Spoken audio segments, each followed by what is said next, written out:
하늘이 내린 책 숲을 읽다. 남록과 치유의 숲입니다. 은행나무 하면 부채 모양의 아름다운 황금색 잎이 먼저 떠오릅니다. 바람에 흩날려 우수수 떨어져 내리는 모습이 마치 금빛 꽃비라도 내리는 듯 노랑나비가 때로 모여 춤추며 내려앉고 있는 듯하며 여기저기 수북이 쌓여있다. 발길 따라 이리저리 뒹구는 잎들이 펼치는 황홀한 풍경은 가을의 정취를 한껏 깊게 해주지요. 더하여 노란 잎을 주어 책갈피에 끼워보던 그 시절의 추억까지 깃든 나무입니다.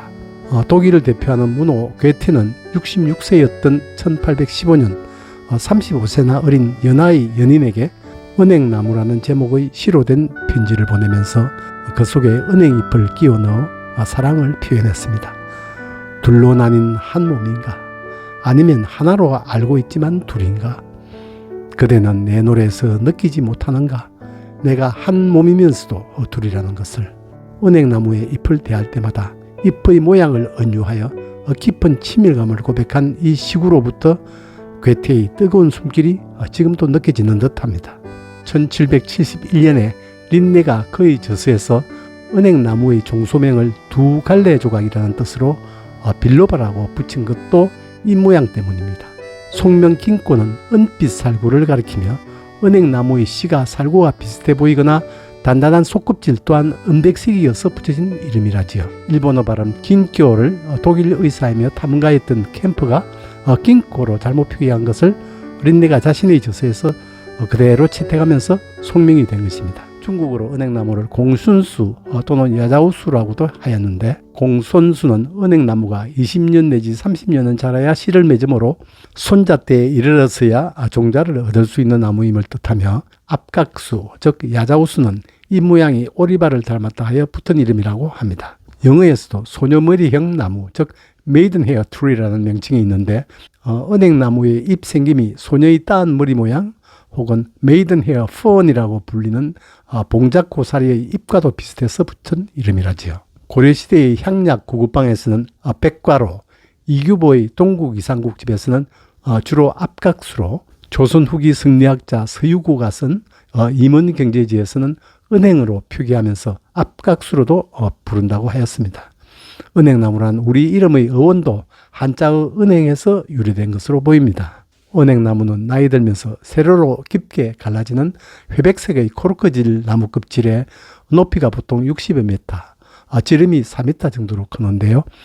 중요한 특성들을 정말 많이 가진 나무입니다. 첫째, 긴 가지와 짧은 가지라는 두 형태의 가지가 발달해 있으며 잎도 이엽성, 즉 두 가지 유형이라고 합니다. 자유생장을 하는 긴 가지는 키를 키우고 영역을 확장하는 역할을 하는데, 마디 간격이 길며 마디마다 잎 사이가 넓고 어긋나기로 달리며 잎끝은 깊게 두 갈래진 부채꼴 모양입니다. 반면에 굵고 회갈색인 짧은 가지는 마디 사이 간격이 아주 짧아 번데기처럼 오돌오돌하기도 하며 잎은 3개 내지 5개씩 또는 그 이상으로 한 곳에서 모여나고 잎 갈라짐은 적은 편입니다.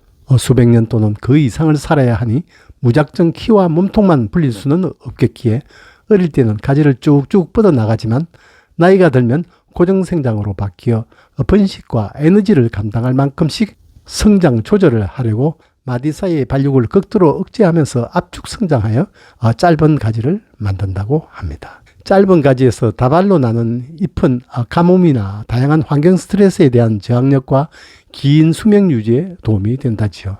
짧은 가지는 종종 번식 기관을 달고 있으므로 빠른 성장보다는 안정적인 생존과 번식에 더 특화된 편이며, 짧은 가지로 몇 년을 지나다 끝쪽에 다시 긴 가지를 내기도 하고 가끔 격가지에서 굵은 돌기 모양인 유주를 만들기도 합니다. 둘째로 은행잎은 대부분의 양치식물이 보이는 원시적 분지 방법인 두 갈래 맥의 전형을 이룹니다. 물과 양분을 운반하는 통로이며 잎을 지지하는 뼈대가 되는 잎맥의 생김이 속시식물의 그물맥이나 나란히 맥보다는 원시적이라는 것이죠. 주맥, 측맥이 따로 없고 외떡잎 식물에서처럼 밑에서 잎사귀 쪽으로 맥이 나란히 뻗어나가지만 특이하게 Y자 모양의 갈라지기를 반복하나 결코 합쳐지지는 않습니다. 오랜 세월을 비교적 단순하고 규칙적인 맥으로 살아왔지만 생존과 생리적 기능에 별 어려움이 없었던지 가장 좋은 상태로 나아가려기보다 특정 환경의 생존에 적합한 형질로 남게 된 것 같습니다. 어떤 재배종에서는 깔때기 모양의 잎을 가지기도 합니다. 셋째로 씨앗에서 풍겨나는 냄새입니다. 물렁하고 누런 씨앗에는 부탄산이라는 성분이 있어 버터가 썩는 듯 코를 막고 싶을 정도로 고약한 냄새가 납니다.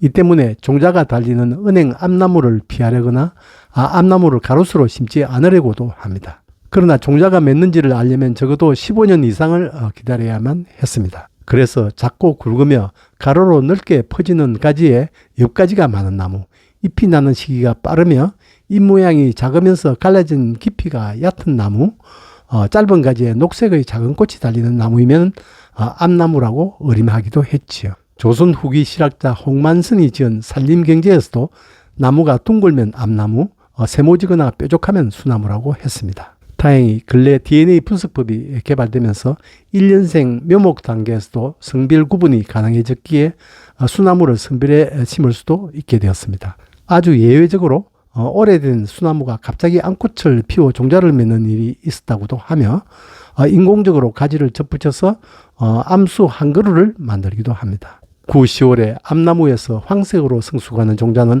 보호막인 3개의 껍질로 둘러싸여 있는데 이 중 그 껍질에는 냄새 성분 외에도 피부에 닿으면 접촉성 피부염이나 알레르기를 유발하는 은행산이나 빌로볼과 같은 독성 성분도 있습니다. 이 껍질을 벗겨내면 은회색의 단단하고 딱딱한 씨껍질이 있고 그 안쪽에 연한 젓갈색인 속껍질이 나오는데 우리가 먹는 부분이기도 하며 씨눈이 자리하는 곳입니다. 은행나무는 씨방이 없어 밑씨가 드러나는 거시식물이므로 열매 모양인 종자는 밖으로 드러난 밑씨가 발달한 것입니다. 이리저리 바닥을 구르며 구린 냄새를 내는 것을 흔히 열매라고 잘못 부르고 있지만 사실은 씨앗 또는 종자이지요. 네 번째로 은행나무는 반원형인 잎자국 안에 관다발 자국이 2개인 식물입니다. 관다발은 식물체의 줄기, 뿌리, 잎에 있는 물과 양분의 이동 통로인데 잎자국에 있는 관다발 자국은 분류학적으로도 중요하게 여겨집니다. 2개의 관다발 자국은 멸종된 원시적 쌍특잎 식물에서 볼 수 있던 구조의 하나이며 잎이 없는 겨울에 은행나무를 구별할 때도 유용합니다. 5번째로 은행나무가 바늘잎 나무인지 넓은 잎 나무인지에 대한 논란과 식물 진화론적 관점에서의 특성입니다. 지금은 은행나무를 침엽수도 활엽수도 아닌 거시식물 내의 독립된 그룹으로 분류합니다만 수도관 같은 원통형 물관을 가지는 속식식물과는 달리 은행나무의 잎맥에서 물의 이동은 세포 사이에 뚫린 작은 구멍을 통해서 세포에서 세포로 전달되는 흡물관이며 이것은 바늘잎 나무의 특성이기도 합니다. 은행잎의 진화 과정을 화석으로 살펴보면 원시적인 바늘잎 나무 형태인 바이에라에서 긴코이테스를 거쳐 현재의 긴코에 이른 것으로도 추정하는데요. 은행나무 잎의 원형이 바늘잎이라는 것을 보이려 함입니다. 거시식물은 바늘잎 나무여야 한다는 고정관념에서 은행나무 잎 역시 바늘잎으로 간주하려고 했지요. 거시식물은 대체적으로 바늘처럼 뾰족한 잎을 가진 구가식물이죠. 은행나무도 거시식물임은 분명하지만 구가식물과는 종자 형태, 수정 방식, 씨앗 확산, 잎 형태, 분류학적 위치 등 번식 구조와 수정 메커니즘에서 확연한 차이가 있습니다. 은행나무는 넓은 잎을 가진 몇 안 되는 거시식물 중의 하나로 방울 열매를 가지지도 않으며 구가식물문과는 다르게 운동성 정자를 생성한다는 별난 특징을 가집니다.